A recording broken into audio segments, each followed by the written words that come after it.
Hello everyone. आज हम लोग एफोरियम 2 देखेंगे। एफोरियम 2 में जो डॉक्टर हैनीमन है इसको दो पार्ट में डिवाइड किए कर दिए हैं।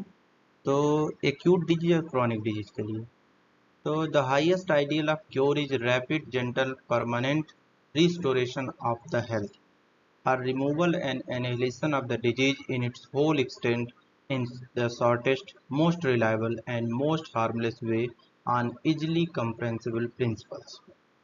तो rapid gentle and permanent restoration of health ये एक्यूट डिजीज के लिए उन्होंने बताया है। Rapid gentle and permanent restoration of health ये इतना पार्ट एक्यूट डिजीज के लिए है। और आर removal and annihilation in the disease of its whole extent in the shortest most reliable and most harmless way on easily comprehensible. ये बात chronic disease के लिए उन्होंने लिखा है। हम लोग एक एक वर्ड देखेंगे कि रैपिड का क्या मतलब है। तो rapid means when we study about acute disease we see that acute disease have a rapid onset and therefore it should be treated also in rapid mode. Acute disease का onset होता है either recovery और death. ये बहुत तेजी से आते हैं और आइदर रिकवरी और डेथ करके ये निकल जाते हैं। तो जब ये इस एक्यूट डिजीज बहुत तेजी से आते हैं तो हमें वो मेडिसिन भी सेलेक्ट वही करना है जो इनकी रैपिडिटी को फॉलो कर सके।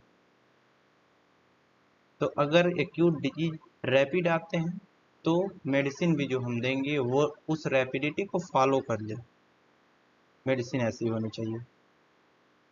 फिर जेंटल वर्ड देखेंगे तो जेंटल का मतलब है ट्रीटमेंट शुड बी जेंटल, जिसका कोई जेंटल का मतलब कोई नुकसान न हो उससे। Correlate with harmful treatment going on at that time.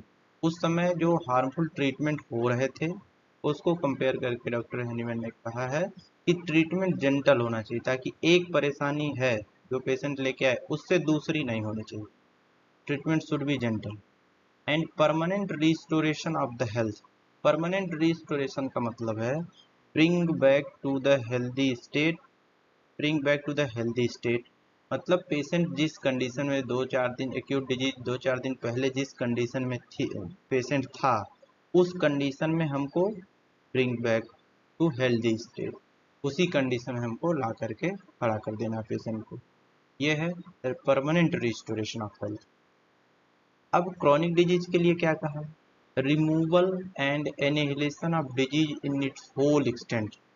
इसका मतलब है कि क्रॉनिक डिजीज बहुत लंबे समय से बनी हुई है तो उसके एक सिम्टम को 2 सिम्टम को रिमूव नहीं करना, होल एक्सटेंट जितने भी सिम्टम है पेशेंट एज ए होल उसको ठीक करना है। इस वजह से यहाँ कहा गया removal and annihilation of disease in its whole extent in the shortest. Shortest का क्या मतलब है, shortest are variable for acute and chronic. Shortest जो टर्म है ये एक्यूट और क्रॉनिक के लिए वेरिएबल हो सकता है। जैसे कि एक्यूट डिजीज अगर है 2-4 दिन पहले आई है तो शॉर्टेस्ट उसके लिए 2-4 दिन के हिसाब से ट्रीटमेंट करना है। और अगर क्रॉनिक डिजीज है तो उसके लिए शॉर्टेस्ट अलग होगा क्योंकि लंबे समय से बनी है तो उसमें टाइम लगेगा। तो मतलब एक सीधी लाइन होता है शॉर्टेस्ट का मतलब कि इधर उधर हमें नहीं भटकना है। एक सीधी लाइन के दो पॉइंट के बीच में जो सीधी लाइन बनती है तो उसको जिग जैग वे में नहीं जाना है कि ट्रीटमेंट ऐसे करना, सीधी लाइन जो होती है ऐसे ट्रीटमेंट करना, मतलब कम से कम समय में। मोस्ट रिलायबल, मोस्ट रिलायबल का मतलब विश्वसनीय होता है जिसपे हम ट्रस्ट कर सकें। तो most reliable method well proving drug पे हम कर सकते हैं। डॉक्टर हैनीमैन होम्योपैथी को कहे हैं मोस्ट लेवल का मतलब यही है कि उस ड्रग पे जो वेल प्रूविंग हो जिसपे हम ट्रस्ट कर सकें। And most harmless way, most harmless way का मतलब कोई साइड इफेक्ट ना हो उस ट्रीटमेंट का, ऐसे ट्रीटमेंट करना कि उसका कोई साइड इफेक्ट नहीं हो। On easily comprehensible principle. Easily comprehensible principle का क्या मतलब है, इसका मतलब यह है कि जो हमारे होम्योपैथी में कार्डिनल प्रिंसिपल्स दिए गए हैं उसके अकॉर्डिंग हमें ट्रीटमेंट करना है। Thank you.